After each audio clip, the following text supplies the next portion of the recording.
Dalam ini ada obat. Allah membenamkan, contoh mungkin nanas. Nanas ini luar biasa loh. Kenapa luar biasa? Bonggolnya nanas ini kalau ketemu dengan habatus sauda, dia akan jadi obat alergi yang sangat baik. Bonggolnya.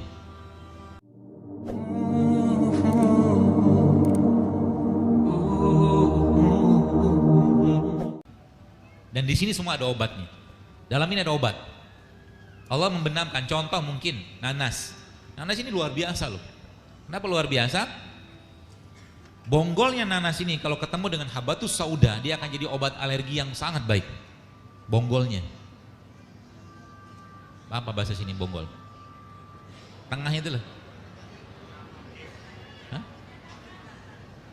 Ya itulah pokoknya. Biar nggak lama.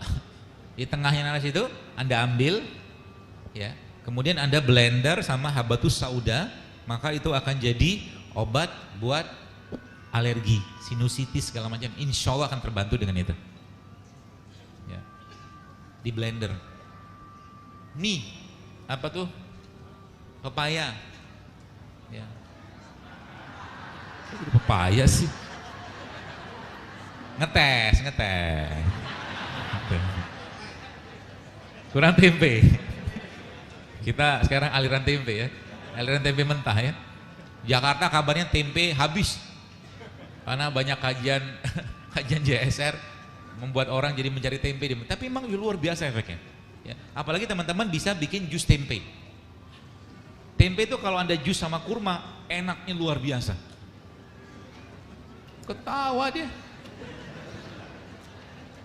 Tempe ketemu kurma, kasih jahe sedikit, kasih garam. Itu mengenyangkan sampai sore. Proteinnya ada, probiotik ada, prebiotik ada, mineralnya ada. Selesai. Ya. Dan juga bisa untuk bubur bayi. Ya. Jadi semangka kayak begini, ya. Mulai dari kulit hijaunya, kulit putihnya kalau yang merah atau kulit kuning kayak begini, sampai dagingnya, sampai ke bijinya, semuanya manfaat. Semua manfaat. Maka makan semangka itu paling bagus semuanya. Tapi kan nggak lazim. Nggak lazim kan? Maka cara mudahnya agar kita mendapatkan bahan pada semangka ini secara utuh, ya potong aja semangkanya, masukin semua ke dalam air. Kan gitu. Seperti itu polanya. Maka ketika kita mengimpus pakai kurma, sebenarnya kita kurma tuh bijinya bagus loh. Biji kurma tuh bagus. Bisa dibikin kopi. Biji kurma itu kita sangrai, kita panaskan, nanti habis dikeringkan, nanti bisa kita giling, ya itu bisa jadi kopi kurma, kopi biji kurma, itu sehat. Ya.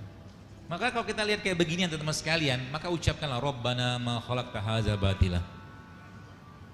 Siapa yang menyusun ini semua? Siapa yang menyusun titik-titik nanas gini? Allah semua yang susun loh. Ketika pohon, jadi lihat bagaimana Islam mengatur dengan sangat sempurna kehidupan ini. Siapa yang paling besar zakatnya lingkungan orang secara umum? Itu petani. Kenapa? Karena petani ketika dia tanam, katakanlah misalkan nih, misalkan ini biji semangka, ya, dia tanam masuk ke dalam tanah. Habis itu dia ngapain? Dia cuma siram, tutup tanahnya, dia siram, kasih pupuk lah. Siapa yang tumbuhkan akarnya? Allah. Siapa tumbuhkan pohonnya? Siapa yang tumbuh? Semuanya Allah yang urus. Kontribusi dia terhadap semangka tadi itu kecil sekali. Maka karena kontribusi Allah yang besar, zakatnya lebih besar gitu loh. Begitu ceritanya. Maka kalau kita ngelihat beginian, ada warna kuning, ada warna merah, ada warna hijau, Allah semua yang membuat ini semua. Menciptakan. Maka kita, ya saya katakan, disitulah Allah menunjukkan tanda-tanda kebesarannya untuk apa? Untuk kita mengenal Allah. Kenapa ada misalkan ada kayak begini bentuknya kayak ureter, kayak saluran kencing. Memang ternyata kayu manis itu memang kita bisa pakai sebagai obat untuk saluran kemih. Zaman dulu kan begitu. Kalau kita lihat misalkan kayak begini, ini kan ada jahe, ada kunyit, bentuknya kan nggak beraturan. Maka kalau nggak beraturan itu kita kembalikan kepada diri kita atau diri manusia zaman sekarang, itu manifestasinya tuh mirip dengan kondisi kanker. Kanker itu kan tumbuhnya nggak beraturan. Maka jahe, kunyit atau rimpang-rimpang ini memang dia punya peran sebagai anti kanker. Zaman dulu kan nggak ada sains. Di situ Allah ingin menunjukkan kepada kita semua. Darah, misalnya kita bicara darah bagaimana itu berwarna merah, dan Allah tunjukkan kepada kita semua ada ciptaan Allah itu yang berwarna merah. Contoh kita kan kayak ini buah naga atau buah bit kan warnanya merah. Jadi dimanapun kita melihat, disitulah kita melihat wajah Allah. Gitu. Dan semakin kita mengenal Dia, maka kita akan semakin banyak bersyukur, ya. Dengan apa-apa yang diciptakan di atas bumi, tinggal kita manfaatkan saja. Seledri misalkan kayak begini. Salah satu sayuran yang paling baik yang saya sangat sarankan untuk darah tinggi. Termasuk bagi orang-orang yang juga kena seperti tiroid gitu kan. Seledri merupakan salah satu yang bisa kita pakai untuk mendetoks badannya. Karena ini merupakan salah satu sayuran yang sangat tinggi antioksidannya dan dia bisa memperbaiki badan kita, detox. Ini juga. Kalau Anda lihat, ini apa, daun apa? Kelor.